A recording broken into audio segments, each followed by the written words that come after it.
ಈ ಪ್ರಪಂಚವನ್ನು ಅರ್ಥ ಮಾಡಿಕೊಂಡಾಗ ಆ ಭಗವಂತನ ಶಕ್ತಿ ಎಂಥದ್ದು, ಭಗವಂತನ ಮಹಿಮೆ ಎಂಥದ್ದು ಅಂತ ನಮಗೆ ಆ ಜ್ಞಾನ ಪರಿಪೂರ್ಣವಾಗ್ತದೆ. ವಿಶ್ವವನ್ನು ಈ ಯಾಕೆ ತಿಳ್ಕೊಳ್ಬೇಕು ಅಂದರೆ, ದೇವರ ಮಹಿಮೆ ಸರಿಯಾಗಿ ಅರ್ಥ ಆಗಬೇಕಾದ್ರೆ, ಆ ಬ್ರಹ್ಮಜ್ಞಾನ ಪರಿಪೂರ್ಣ ಆಗಬೇಕಾದ್ರೆ ಅವನಿಂದ ಸೃಷ್ಟವಾದ ಈ ಜಗತ್ತಿನಲ್ಲಿ ಹಾಸೋಕ್ಕಾಗಿರ್ತಕ್ಕಂತಹ ಆ ಸೃಷ್ಟಿ ವೈಚಿತ್ರ್ಯ, ಆ ಪದಾರ್ಥಗಳ ವೈಚಿತ್ರ್ಯವನ್ನು ತಿಳ್ಕೊಳ್ಬೇಕು. ವೇದವನ್ನು ಯಾರೂ ರಚನೆ ಮಾಡಿಲ್ಲ, ಅದು ಕೇವಲ ಶ್ರೂಯತೆ ನತು ಕ್ರಿಯತೆ, ಅದು ಕೃತಿ ಅಲ್ಲ. ಅದು ವಿಶ್ವಜ್ಞಾನ ಕೋಶ ಅಂದರೆ ಅದು ವೇದ. ಈ ಭಾರತ ಜಗದ್ಭಿಕ್ಷುಕ ಅಲ್ಲ, ಇದು ಜಗದ್ದೇಶಿಕ ರಾಷ್ಟ್ರ, ಜಗದ್ಗುರು ರಾಷ್ಟ್ರ. ಇದು ಜಗತ್ತಿಗೆ ಜ್ಞಾನವನ್ನು ಉಪದೇಶ ಮಾಡಿರ್ತಕ್ಕಂತಹ ಒಂದು ಜಗದ್ಗುರು ಸ್ಥಾನದಲ್ಲಿ ಭಾರತ ರಾಷ್ಟ್ರ ಇದೆ. ಗುರೋ ವಿದ್ಯಾ ಆಹೃತಿಲ್ಯ ಸಹ ಆಹಾರ ಇತಿ ಕಥೆಗೆ. ಗುರುಗಳ ರೂಪದಿಂದ ಉತ್ತಮವಾದ ಶಿಕ್ಷಣವನ್ನು ನಾವು ಏನು ಪಡಿತಾ ಇದ್ದೇವೆ ಅದು ಆಹಾರ. ನಾವು ಬೇರೆ ಏನು ತಿಳಿಬೇಕಾದದ್ದಿದೆ ಅದನ್ನು ತಿಳಿದ್ರೆ ಏನು ಫಲ ಬರುತ್ತೋ ಅದೆಲ್ಲವೂ ಭಗವಂತನ ಒಂದು ಜ್ಞಾನದಿಂದ ಆ ಫಲವನ್ನು ಪಡೆಯಬಹುದು. ಅಂತಹ ಒಂದು ಪರಬ್ರಹ್ಮನ ಜ್ಞಾನ ಇತರ ಎಲ್ಲ ಪದಾರ್ಥಗಳ ಜ್ಞಾನವನ್ನು ಪಡೆದಾಗ ಏನು ಫಲ ಆಗಬೇಕು ಆ ಫಲ ಸಿಗ್ತದೆ ಅಂತ ಉಪನಿಷತ್ತಿನ ಒಂದು ಮುಖದ ಅರ್ಥ. ಇನ್ನೊಂದು, ನಾವೆಲ್ಲ ಬಗೆ ಬಗೆಯ ಕರ್ಮ, ದೇವತೆ, ಬೇರೆ ಬೇರೆ ಜಗತ್ತಿನ ಪದಾರ್ಥಗಳನ್ನು ತಿಳಿತಾರೆ. ಆದರೆ ಆ ತಿಳಿದಿದ್ರೆ ಏನಾಗುತ್ತೆ ಅಂದರೆ ಬ್ರಹ್ಮಜ್ಞಾನ ಪರಿಪೂರ್ಣವಾಗುತ್ತೆ. ಯಾಕೆಂದರೆ ಇದೆಲ್ಲ ಚಿತ್ರ ವಿಚಿತ್ರವಾದ ಶಕ್ತಿಯುಳ್ಳ ಈ ಪ್ರಪಂಚವನ್ನು ಅರ್ಥ ಮಾಡಿಕೊಂಡಾಗ ಆ ಭಗವಂತನ ಶಕ್ತಿ ಎಂಥದ್ದು, ಭಗವಂತನ ಮಹಿಮೆ ಎಂಥದ್ದು ಅಂತ ನಮಗೆ ಆ ಜ್ಞಾನ ಪರಿಪೂರ್ಣವಾಗ್ತದೆ. ಹಾಗಾಗಿ ವಿಶ್ವವನ್ನು ಈ ಯಾಕೆ ತಿಳ್ಕೊಳ್ಬೇಕು ಅಂದರೆ, ದೇವರ ಮಹಿಮೆ ಸರಿಯಾಗಿ ಅರ್ಥ ಆಗಬೇಕಾದ್ರೆ, ಆ ಬ್ರಹ್ಮಜ್ಞಾನ ಪರಿಪೂರ್ಣ ಆಗಬೇಕಾದ್ರೆ ಅವನಿಂದ ಸೃಷ್ಟವಾದ ಈ ಜಗತ್ತಿನಲ್ಲಿ ಹಾಸೋಕ್ಕಾಗಿರ್ತಕ್ಕಂತಹ ಆ ಸೃಷ್ಟಿ ವೈಚಿತ್ರ್ಯ, ಆ ಪದಾರ್ಥಗಳ ವೈಚಿತ್ರ್ಯವನ್ನು ತಿಳ್ಕೊಳ್ಬೇಕು. ಅಂತಹ ಒಂದು ಜ್ಞಾನವನ್ನು ಉಪನಿಷತ್ತಿನ ಅನೇಕ ಮುಖದ ನಕ್ಷತ್ರ ವಿದ್ಯಾ, ಸರ್ಪವಿದ್ಯಾ, ಬೇರೆ ಬೇರೆ ಉಪನಿಷತ್ತಿನಲ್ಲಿ ಆ ವಿದ್ಯೆಗಳ ಆ ಜ್ಞಾನದ ವಿಸ್ತಾರವನ್ನು ನಾವು ನೋಡಬಹುದಾಗಿದೆ. ವೇದವನ್ನು ವೇದ ಅಂತ ಕರೀತಾರೆ. ಅನುಕ್ತಂ ಪದ್ಯನಿರ್ವೇದೈ ನ ವಸ್ತಸ್ತಿ ಕಿಂಚನ ಅಥವಾ ವೇದ ಇತ್ಯ ಪ್ರೋಕ್ತಾ ಯತಸ್ಥೆ ಸರ್ವವೇದಕಾಃ. ಯಾಕೆ ವೇದವನ್ನು ವೇದ ಅಂತ ಯಾಕೆ ಕರೆದರು? ಅದನ್ನು ಶ್ರುತಿ ಅಂತ ಯಾಕೆ ಕರೆದರು? ಅದನ್ನು ಆಮನಾಯ ಅಂತ ಯಾಕೆ ಕರೆದರು ಅಂದರೆ, ವೇದವನ್ನು ಯಾರೂ ರಚನೆ ಮಾಡಿಲ್ಲ, ಅದು ಕೇವಲ ಶ್ರೂಯತೆ ನತು ಕ್ರಿಯತೆ, ಅದು ಕೃತಿ ಅಲ್ಲ. ಶ್ರೂಯತೆ ಅಂದರೆ ವೇದವನ್ನು, ಅದು ಅನಾದಿ ಕಾಲದಲ್ಲಿ ಇರ್ತಕ್ಕಂತಹ ಅಪೌರುಷೇಯವಾದ ವೇದವನ್ನು ಅಧ್ಯಯನ ಪರಂಪರೆಯಿಂದ ಕೇಳುತ್ತಾರೆ, ಅಭ್ಯಾಸ ಮಾಡ್ತಾರೆ. ಅದು ವೇದ ಬದಲಾವಣೆ ಆಗೋದಿಲ್ಲ, ಅನನ್ಯಥಾ ಪಾಠ, ಒಂದೇ ಪಾಠ. ಈ ಕಲ್ಪದಲ್ಲಿ ಅಗ್ನಿಮೀಳೆ ಪುರೋಹಿತ ಅಂದರೆ ಮುಂದಿನ ಕಲ್ಪದಲ್ಲಿ ಹಾಗೆ ಅದನ್ನು ಅದು ಪಾಠ ವ್ಯತ್ಯಾಸ ಆಗೋದಿಲ್ಲ. ಪುರಾಣದಲ್ಲಿ ಪಾಠ ವ್ಯತ್ಯಾಸ ಆಗ್ತದೆ, ಆದರೆ ವೇದದಲ್ಲಿದೆ ಅಪೌರುಷೇಯ, ಯಾವ ವ್ಯಕ್ತಿಯೂ ಮಾಡಿದ್ದಲ್ಲ, ಶಾಶ್ವತ ವಿಷ್ಣು ಬುದ್ಧಿವ. ಹಾಗೆ ವೇದವನ್ನು ವೇದ ಅಂತ ಕರೀದೆ. ಯಾಕೆಂದರೆ ಅದು ತಿಳಿಸದೇ ಇದ್ದ ವಿಷಯವೇ ಇಲ್ಲ, ಸರ್ವವನ್ನೂ ತಿಳಿಸಿದೆ ವೇದ. ಹಾಗಾಗಿ ಇದು ವಿಶ್ವಜ್ಞಾನ ಕೋಶ ಅಂದರೆ ಅದು ವೇದ. ಅದಕ್ಕೋಸ್ಕರ ಅದನ್ನು ವೇದ ಅಂತ ಕರೆದಿದ್ದಾರೆ ಅಂತ ಆಚಾರ್ಯರು ಅಭಿಪ್ರಾಯ ಪಡ್ತಾ ಇದ್ದಾರೆ. ಅಂತಹ ಒಂದು ಜ್ಞಾನ ಈ ಋಷಿಮುನಿಗಳೆಲ್ಲ ತಪಸ್ ಮಾಡಿ ಜ್ಞಾನದ ಕೋಶದಂತಿರ್ತಕ್ಕಂಥ ಒಂದೊಂದು ಭಾಗವನ್ನು ಆ ಭಾಗದ ವಿಸ್ತಾರರಾದರು. ತಪಸ್ಸಿನಿಂದ ಭಗವದ್ ಅನುಗ್ರಹದಿಂದ ಇದ್ದಂತಹ ಜ್ಞಾನದ ಕೋಶವನ್ನು ಒಂದೊಂದು ಭಾಗವನ್ನು ಅವರು ಕಂಡು ದೃಷ್ಟಾರರು. ಆದ್ದರಿಂದ ಅವರಿಗೆ ವಿಷಯ ದರ್ಶನ ಮಾಡಿದವು. ದೃಷ್ಟಾರವೇ ವಿನಃ ಅವರು ಅದನ್ನು ಮಾಡಿಲ್ಲ. ಅಷ್ಟು ತಪಸ್ಸಿನ ಫಲವಾಗಿ ಅನಾದಿಯಾಗಿರ್ತಕ್ಕಂತಹ ಒಂದು ಜ್ಞಾನಕೋಶವನ್ನು ಕಂಡುಹಿಡಿದು ಜಗತ್ತಿಗೆ ಅದನ್ನು ಕಂಡುಹಿಡಿದು ಧಾರೆ ಎರೆದವರು ಋಷಿಮುನಿಗಳು. ಅಂತಹ ಒಂದು ಜ್ಞಾನ ಅನಾದಿ ಕಾಲದಿಂದ ಜ್ಞಾನದ ತವರೂರಾಗಿರ್ತಕ್ಕಂತಹದ್ದು ಭಾರತ ರಾಷ್ಟ್ರ.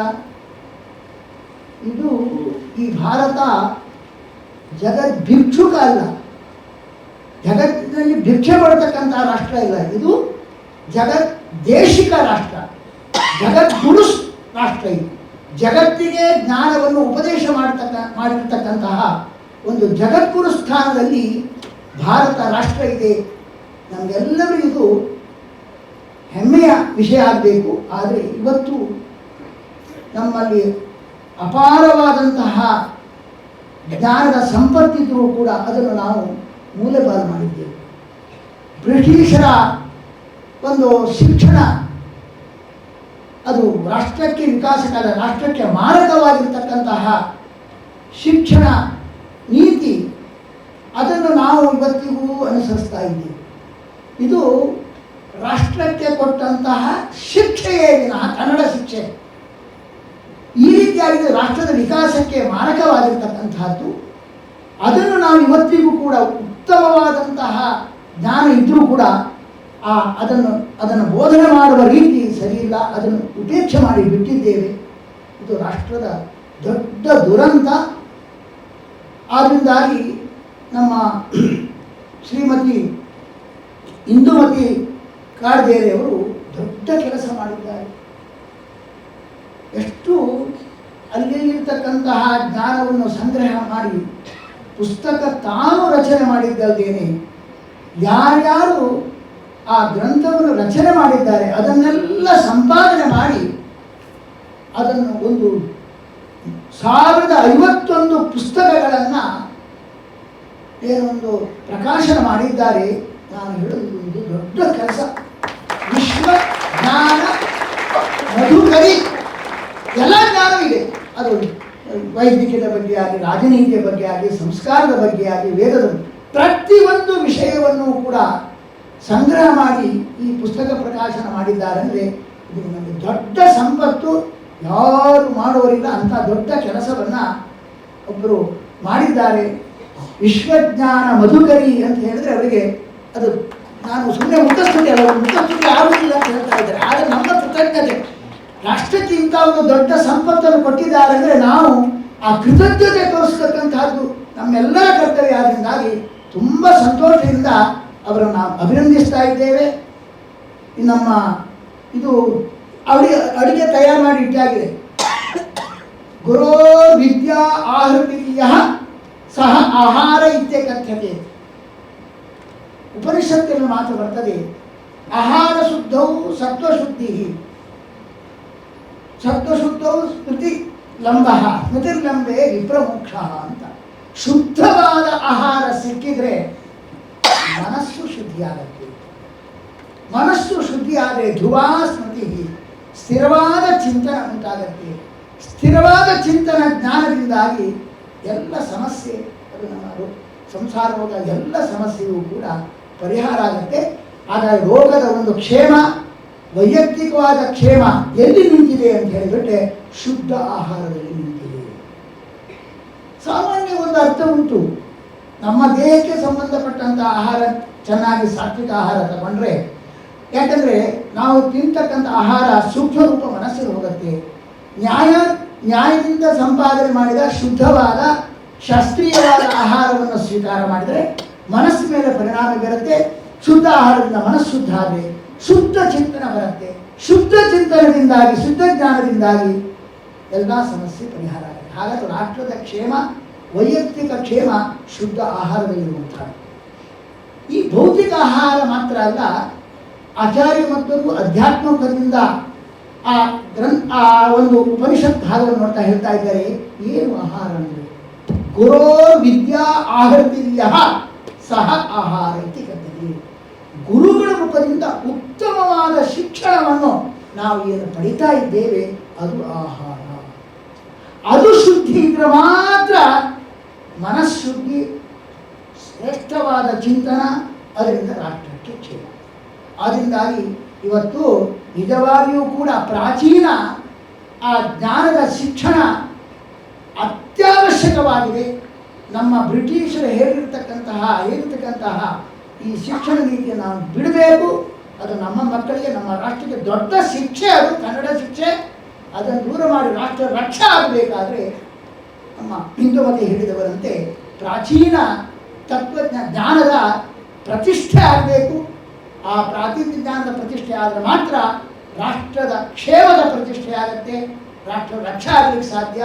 ಈ ದೃಷ್ಟಿಯಲ್ಲಿ ನಮಗೆ ಅನಿಸ್ತಾ ಇದೆ. ಇದು ಈಗ ಅಡಿಗೆ ತಯಾರಾಗಿದೆ, ಅಡಿಗೆ ತಯಾರು ಮಾಡಿಟ್ಟಿದ್ದಾರೆ. ಇದನ್ನು ಬಳಸುವ ವ್ಯವಸ್ಥೆ ಆಗಬೇಕು. ನಮ್ಮ ಮಕ್ಕಳಿಗೆ ಯಾವ ರೀತಿಯಾಗಿ ಇದನ್ನು ಬಳಸಬೇಕು, ಅದನ್ನು ಬಡಿಸಬೇಕು. ಈ ಒಂದು ಪ್ರಣಾಳಿಯನ್ನು, ಈ ಮಾರ್ಗವನ್ನು, ಅದು ಫಲಪ್ರದವಾದ ಮಾರ್ಗವನ್ನು, ಪರಿಣಾಮಕಾರಿಯಾದಂಥ ಮಾರ್ಗವನ್ನು ನಾವೆಲ್ಲ ವಿದ್ವಾಂಸರು ಸೇರಿ ಇದನ್ನು ಹೇಗೆ ಬೋಧನೆ ಮಾಡಬೇಕು, ಮುಟ್ಟಿಸಬೇಕು ನಮ್ಮ ಪೀಳಿಗೆಗೆ ಎಂಬುದನ್ನು ನಾವು ಚಿಂತನೆ ಮಾಡಬೇಕಾಗಿದೆ. ಅಲ್ಲಿ ವಿಶ್ವವಿದ್ಯಾಲಯ ಎಲ್ಲ ಕಡೆಯಿಂದ ಕೂಡ ಈ ಒಂದು ಪ್ರಾಚೀನ ಜ್ಞಾನದ ಶಿಕ್ಷಣ ನೀತಿ ಪರಿಣಾಮಕಾರಿಯಾಗಿ ಬರಬೇಕು ಅಂತ ಒಂದು ತುಂಬ ಕಳಕಳಿ ಇದೆ, ನಮಗೆಲ್ಲರಿಗೂ ಇರಬೇಕು. ನಮಗೆ ಅನಿಸ್ತಾ ಇದೆ, ಮೊದಲು ಅಯೋಧ್ಯಾದಲ್ಲಿ ಈ 1051 ಪುಸ್ತಕಗಳು ರಾಮದೇವರಿಗೆ ಅರ್ಪಣೆ ಆಗಿದೆ. ರಾಮ ಜನ್ಮ ಮುಕ್ತಿಯಾಗಿ ಬಾಲರಾಮನ ಪ್ರತಿಷ್ಠಿತವಾಗಿರ್ತಕ್ಕಂಥ ರಾಮ ಜನ್ಮಭೂಮಿಯಲ್ಲಿ ಬಾಲರಾಮಚಂದ್ರ ದಿವ್ಯ ಮಂದಿರದಲ್ಲಿ ವಿರಾಜಮಾನನಾಗಿ ಲೋಕಕ್ಕೆ, ರಾಷ್ಟ್ರಕ್ಕೆ ಕ್ಷೇಮವನ್ನುಂಟು ಮಾಡಲಿಕ್ಕೋಸ್ಕರ ವಿರಾಜಮಾನಾಗಿದ್ದಾನೆ. ಅಲ್ಲಿ ಮೊದಲು ಅರ್ಪಣೆ ಆಯಿತು ಅಂತ ನಮಗೆ ಅನಿಸ್ತಾ ಇದೆ. ನೋಡಿ, ರಾಮದೇವರು ಸ್ವಲ್ಪ ವಿಚಾರ ಮಾಡಿ, ನಮಗೆಲ್ಲ ರಾಮದೇವರು ತುಂಬ ಪರಾಕ್ರಮಿ, ರಾಕ್ಷಸರನ್ನು ಸಂಹಾರ ಮಾಡಿದ, ಆ ದುಷ್ಟರನ್ನೆಲ್ಲ ಸಂಹಾರ ಮಾಡಿ ರಾಷ್ಟ್ರಕ್ಕೆ 11 ವರ್ಷದ ತನಕ ಆದರ್ಶವಾದ ರಾಜ್ಯವನ್ನು ಭಾರ ಮಾಡಿ ಪ್ರಜೆಗಳನ್ನೆಲ್ಲ ಸಂತೋಷಗೊಳಿಸಿದ ಅಂತ ಆ ಮುಖವನ್ನು ಪರಿಚಯ ನಮಗೆಲ್ಲರಿಗಿಂತ ಸಾಮಾನ್ಯ. ಆದರೆ ಒಂದು ಮುಖವನ್ನು ನಾವು ಮಾತ್ರ ನೋಡ್ತೇವೆ, ಇನ್ನೊಂದು ಮುಖವನ್ನು ಜ್ಞಾನಿಗಳು ತಿಳಿಸ್ತಾರೆ. ಏನದು? ಶ್ಯಾಮಂ ರವಿಂ ರವಿದ ದೀತಿ ಕಾಂತಿರ್ಥಂ ಜ್ಞಾನಂ ಶರಂಚಕೃತಂ ಪ್ರಿಯಾ ಸಮೇತಂ ಸ್ವಾತ್ಮ ಸ್ವರೂಪ ಮಮಿತಂ ಹನುಮನ್ಮುಖೇಶಂ ಸಂದರ್ಭಯಂತಂ ಸ್ಮರದ ಉಡುಗಿರ್ಪಿ. ರಾಮಚಂದ್ರ ಏನು? ಆ ರಾಮಚಂದ್ರನ ಧ್ಯಾನದ ಶ್ಲೋಕದಲ್ಲಿ ಹೇಳ್ತಾರೆ, ರಾಮಚಂದ್ರ ದೇವರು ಬಲಗೈಯಲ್ಲಿ 2 ಹಿಡಿದಿದ್ದಾರೆ. ಬಲಗೈಯಲ್ಲಿ 1 ಹಿಡಿದು ನಮ್ಗೆ ಗೊತ್ತುಂಟು, ಬಾಣ ಹಿಡಿದಿದ್ದಾರೆ. ಜ್ಞಾನಂ ಶರಂಚಕೃತಂ. ಅದೇ ಬಲಗೈಯಲ್ಲಿ ಹೇಗೆ ಬಾಣ ಹಿಡಿದಿದ್ದಾನೋ ಹಾಗೆ ಅದು ಜ್ಞಾನವನ್ನು ಹಿಡಿದಿದ್ದಾನೆ, ಜ್ಞಾನಮುದ್ರಾಂಕಿತನಾಗಿದ್ದಾನೆ. ರಾಮಚಂದ್ರ ದೇವರು ನೋಡಿ 2 ಕೆಲಸವನ್ನು ಮಾಡಿದ್ದಾರೆ. ಬಾಣ ಪ್ರಯೋಗ ಮಾಡಿ ದುಷ್ಟ ಸಂಹಾರ ಮಾಡಿ ರಾಷ್ಟ್ರವನ್ನು ರಕ್ಷಣೆ ಮಾಡಿದ ಹಾಗೆ ಜ್ಞಾನ ಪ್ರಯೋಗವನ್ನು ಅವರು ಮಾಡಿದ್ದಾರೆ. ಅದು ಗೊತ್ತಿಲ್ಲ, ಅವರ ಮುಖ ಗೊತ್ತಿಲ್ಲ. ನೋಡಿ, ರಾಮಚಂದ್ರ ದೇವರು ತಾಟಕಾದಿಗಳನ್ನು ಸಂಹಾರ ಮಾಡಿ ವಿಶ್ವಾಮಿತ್ರರ ಯಜ್ಞವನ್ನು ಸಂರಕ್ಷಣೆ ಮಾಡಿದಾಗ, ಶುಭಧನಸ್ಸನ್ನು ಮುರಿದಾಗ ಅವರಿಗೆ ಆಗಿರ್ತಕ್ಕಂಥದ್ದು 15 ವರ್ಷ ರಾಮನಿಗೆ. ಅದರ ನಂತರ ಅಯೋಧ್ಯೆಯಲ್ಲಿ ಮತ್ತೆ 12 ವರ್ಷ ಇದ್ದರು ರಾಮದೇವ, 27 ವರ್ಷ ಆಯಿತು. ಅದರ ನಂತರ ಕಾಡಿಗೆ 14 ವರ್ಷ. ಅಲ್ಲಿ ಬಾಣದ ಕೆಲಸ, ಕೈಯಲ್ಲಿ ಹಿಡಿದ ಬಾಣದಿಂದ ಎಲ್ಲ ದುಷ್ಟ ಸಂಹಾರ ಮಾಡಿ ರಾಷ್ಟ್ರಕ್ಷೇಮ ಧರ್ಮ ರಕ್ಷಣೆ ಮಾಡಿದ ರಾಮಚಂದ್ರ ಮತ್ತೆ ಎಷ್ಟು ವರ್ಷ ಇದ್ದ? 11,000 ವರ್ಷದಲ್ಲಿ ಸಾಮಾನ್ಯ 10,950 ವರ್ಷ ಏನು ಮಾಡಿದ? ಜಿಜ್ಞಾಸೆ ಬರುತ್ತೋ ಇಲ್ಲೋ? ಲೋಕಕಂಟಕನಾಗಿರ್ತಕ್ಕಂಥ ಜಂಘಾಸುರನ ಕೊಂದಲು ಮಧ್ಯದಲ್ಲಿ ಬರುತ್ತೆ. ಅದು ದುರುದ್ದೇಶದಿಂದ ಲೋಕಕ್ಕೆ ಕ್ಷಯ, ಲೋಕ ನಾಶ ಮಾಡಬೇಕು, ಹರಣ ಪದವಿಯಲ್ಲಿ ಇದ್ದು ನಾನು ಅಂತ ದುರ್ಬುದ್ಧಿಯಿಂದ ಹರಣ ಪದವಿಗೆ ಬಂದರೆ ಸಂಹಾರ ಮಾಡುವ ಶಕ್ತಿ ಬರುತ್ತೆ, ಸಂಹಾರ ಮಾಡುವುದಂತ ಸಂಹಾರದಲ್ಲೇ ಆನಂದವನ್ನು ಕಾಡ್ತಕ್ಕಂತಹ ವ್ಯಕ್ತಿ ತಪಸ್ ಮಾಡಿದಾಗ ರಾಮದೇವರು ಅವನನ್ನು ಕೊಂದದ್ದು ಕಾಣ್ತದೆ. ಮತ್ತೆ ಏನು ಮಾಡಿದ ಅಷ್ಟೊತ್ತಲ್ಲಿ? ನಮ್ಮ ಪ್ರಶ್ನೆ ಬರುತ್ತಲ್ಲ. ಅಲ್ಲಿ ಬರ್ತಕ್ಕಂಥ ಕೆಲಸ ಅಂದರೆ ಜ್ಞಾನದ ಕಾರ್ಯ. ಮತ್ತೆ 10,950 ತನಕ ರಾಮಚಂದ್ರ ಧರ್ಮದಿಂದ ರಕ್ಷಣೆ ಮಾಡ್ತಾ ಇದ್ದದ್ದಲ್ಲದೇನೆ ಜ್ಞಾನ ಕೊಟ್ಟು ರಕ್ಷಣೆ ಮಾಡಿದ. ಸ್ವಾತ್ಮ ಸ್ವರೂಪ ಮಮಿತಂ ಹನುಮನ್ಮುಖೇಶು. ಹನುಮಂತ ಮೊದಲಾದವರಿಗೆಲ್ಲ ಆ ಜ್ಞಾನದ ರಶ್ಮಿಯನ್ನು ಚೆಲ್ತಾ ಅವರ ಹೃದಯ ಪದ್ಮವನ್ನು ವಿಕಾಸಗೊಳಿಸಿದ. ಎಂಬ ಮಾತನ್ನು ಶಾಸ್ತ್ರಜ್ಞಾನಿಗಳು ಹೇಳ್ತಾ ಇದ್ದಾರೆ. ಆದ್ದರಿಂದಾಗಿ ರಾಮದೇವರು ಬಾಣ ಪ್ರಯೋಗ ಮಾಡಿ ದುಷ್ಟರನ್ನು ಸಂಹಾರ ಮಾಡಿ ಆ ಜಗತ್ತನ್ನು ರಕ್ಷಣೆ ಮಾಡಿದಂತೆ ಜ್ಞಾನ ಪ್ರಯೋಗ ಮಾಡಿಯೂ ಕೂಡ ಅಜ್ಞಾನ ಎಂಬ ಶತ್ರುವನ್ನು ಕೊಂದು ಶತ್ರುನಾಶೋ ತಥಾ ಅಜ್ಞಾನ ನಾಶೋ ನಾಣ್ಯ ಕಥಂಚನ. ಶತ್ರುನಾಶದ ನಮ್ಮಿಂದ ಅಜ್ಞಾನಕ್ಕಿಂತ ಶತ್ರು ದೊಡ್ಡದು ಇಲ್ಲವೇ ಇಲ್ಲ. ಇದರಿಂದಾಗಿ ನಮಗೆ ಆ ಅಜ್ಞಾನ ಶತ್ರುವಿನಿಂದ ನಮ್ಮನ್ನು ಈ ರಾಷ್ಟ್ರ ಸೊರಗುತ್ತಾ ಇದೆ. ಆ ಅಜ್ಞಾನ ಶತ್ರುವನ್ನು ರಾಮದೇವರು ಜ್ಞಾನ ಪ್ರಯೋಗ ಮಾಡಿ ಅಜ್ಞಾನ ಶತ್ರುವನ್ನೂ ಕೊಂದು ರಾಷ್ಟ್ರವನ್ನು ರಕ್ಷಣೆ ಮಾಡಿದರು ಎಂಬ ಈ ಮುಖವನ್ನು ನಾವು ನೋಡಬೇಕಾಗಿದೆ. ಹಾಗಾಗಿ ರಾಮದೇವರಿಗೆ ಅತ್ಯಂತ ಪ್ರಿಯವಾದದ್ದು ಹೇಗೆ ಬಾಣ ಪ್ರಯೋಗ ಮಾಡಿ ರಾಷ್ಟ್ರವನ್ನು ರಕ್ಷಣೆ ಮಾಡಬೇಕು, ಹಾಗೆ ಜ್ಞಾನ ಪ್ರಯೋಗ ಮಾಡಿ ರಾಷ್ಟ್ರವನ್ನು ರಕ್ಷಣೆ ಮಾಡಬೇಕು. ಅದಕ್ಕೆ ಜ್ಞಾನ ಮುದ್ರಾಂಕಿತನಾಗಿ ನಿಂತಿದ್ದ ರಾಮದೇವರ ಸನ್ನಿಧಾನದಲ್ಲಿ ನನಗೆ ಅನಿಸ್ತಾ ಇದೆ ಇವತ್ತು ಪ್ರೇರಣೆ ಆದದ್ದು ಏನಂದರೆ, ಅಲ್ಲಿ ಮೊದಲು ನಮ್ಮ ಈ ವಿಶ್ವಜ್ಞಾನವನ್ನು ಪ್ರಶಿಕ್ಷಣ ಕೊಡ್ತಕ್ಕಂಥ ಒಂದು ದೊಡ್ಡ ಕೇಂದ್ರ ಉತ್ತರ ಭಾರತದಲ್ಲಿ ರಾಮದೇವರ ಸನ್ನಿಧಾನದಲ್ಲಿ ಆಗಬೇಕು.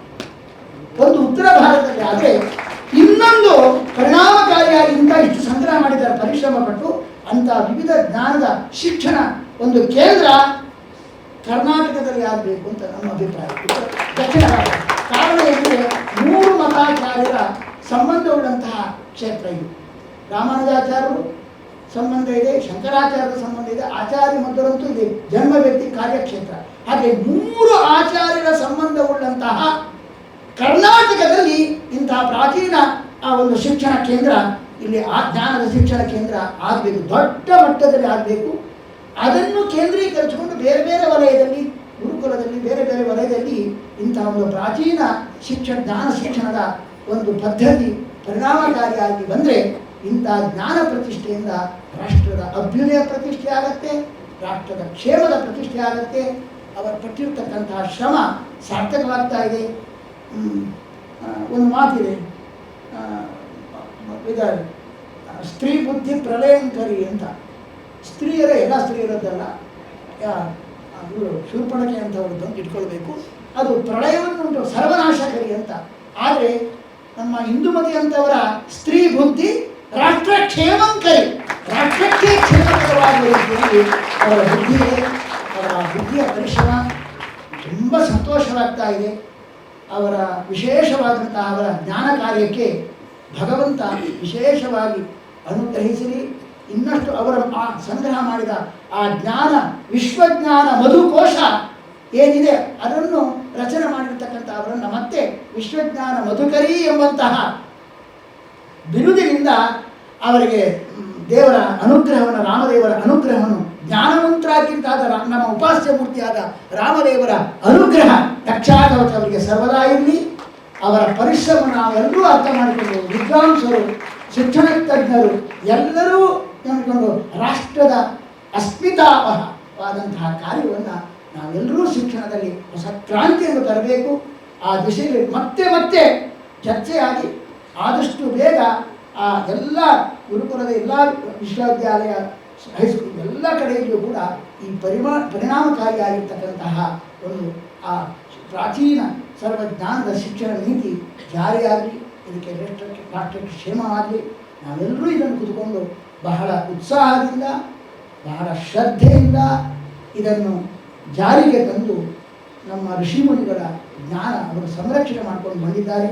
ಮತ್ತೆ ಮತ್ತೆ ಪರಮಾತ್ಮ ಜ್ಞಾನ ಮರೆಯಾದಾಗ ಆ ಜ್ಞಾನ ಶಿಕ್ಷಣಕ್ಕೋಸ್ಕರ ಭಗವಂತ, ವ್ಯಾಸ, ಐತರೇಯ ಮತ್ತು ಹಯಗ್ರೀವ, ಬೇರೆ ಬೇರೆ ಕಪಿಲ ನೋಡಿ, ಜ್ಞಾನ ಮರೆಯಾದಾಗ ಮತ್ತೆ ಮತ್ತೆ ಆ ಜ್ಞಾನದ ಪುನರುತ್ಥಾನಕ್ಕೋಸ್ಕರ ಭಗವಂತನ ಅವತಾರ ಆಗಿದೆ. ನಾವು ಕಾಣ್ತೇವೆ. ಹಾಗೆ ನಮ್ಮ ಈ ಜ್ಞಾನದ ಪುನರುತ್ಥಾನಕ್ಕೋಸ್ಕರ ಮತ್ತೆ ಮತ್ತೆ ನಾವೆಲ್ಲರೂ ಕೂಡ ಭಗವಂತನಂತೆ ಶ್ರಮ ವಹಿಸಬೇಕು. ಇದರಿಂದ ರಾಷ್ಟ್ರ ಕಲ್ಯಾಣ ಆಗ್ತದೆ ಅಂತ ಹೇಳ್ತಾ ಈ ಕಾರ್ಯಕ್ರಮವನ್ನು ಆಯೋಜನೆ ಮಾಡಿರ್ತಕ್ಕಂತಹ ನಮ್ಮ ಗುಜರಾತ್ ಪುನರುತ್ಥಾನ ವಿದ್ಯಾಪೀಠ, ಹಾಗೆ ಪೂರ್ಣಪ್ರಗತಿ ಕಲಿಕಾ ಕೇಂದ್ರ, ಹಾಗೆ ವಿದ್ಯಾಕ್ಷೇತ್ರ ಗುರುಕುಲ, ಈ 3 ಸಂಸ್ಥೆಗಳು ಒಟ್ಟು ಸೇರಿ ಇಂತಹ ಒಂದು ಅವರ ಮಾಡಿದ ಕೆಲಸವನ್ನು ಪ್ರಕಟಪಡಿಸ್ತಾ ಶಿಕ್ಷಣ ಅದಕ್ಕೆ ಸಂಬಂಧಪಟ್ಟಂತಹ ವಿದ್ವತ್ ಸಮ್ಮೇಳನ ನಡೀತಾ ಇದೆ. ಇಂತಹ ಒಂದು ಕಾರ್ಯಕ್ರಮ, ಉಪಯುಕ್ತವಾದ ಕಾರ್ಯಕ್ರಮವನ್ನು ಸಂಯೋಜನೆ ಮಾಡಿರ್ತಕ್ಕಂಥ 3 ಸಂಸ್ಥೆಯನ್ನು ಕೂಡ ಅಭಿನಂದಿಸಿ ಭಗವಂತನ ಅನುಗ್ರಹವನ್ನು ಪ್ರಾರ್ಥನೆ ಮಾಡ್ತಾ ಇದ್ದೇವೆ. ಎಲ್ಲ ವಿದ್ವಾಂಸರು, ಶಿಕ್ಷಣ ತಜ್ಞರು, ನಾಗರಿಕರು ಎಲ್ಲರೂ ನೀವು ಸೇರಿದ್ದೀರಿ. ಇಂತಹ ಒಂದು ಒಳ್ಳೆಯ ಶಿಕ್ಷಣ ನೀತಿ ಜಾರಿಗೆ ಬರುವಂತೆ ನಾವೆಲ್ಲರೂ ಕೂಡ ಶ್ರಮವಹಿಸುವ. ಈ ದಿಶೆಯಲ್ಲಿ ನೀವೆಲ್ಲರೂ ಕಾರ್ಯತತ್ಪರರಾಗಿ ರಾಷ್ಟ್ರದ ಹಿತವನ್ನು, ರಾಷ್ಟ್ರದ ಕ್ಷೇಮವನ್ನು ಉಳಿಸುವಲ್ಲಿ ಪಾತ್ರ ವಹಿಸಬೇಕು ಅಂತ ಹೇಳ್ತಾ ನಮ್ಮ ಮಾತನ್ನು ಕೃಷ್ಣ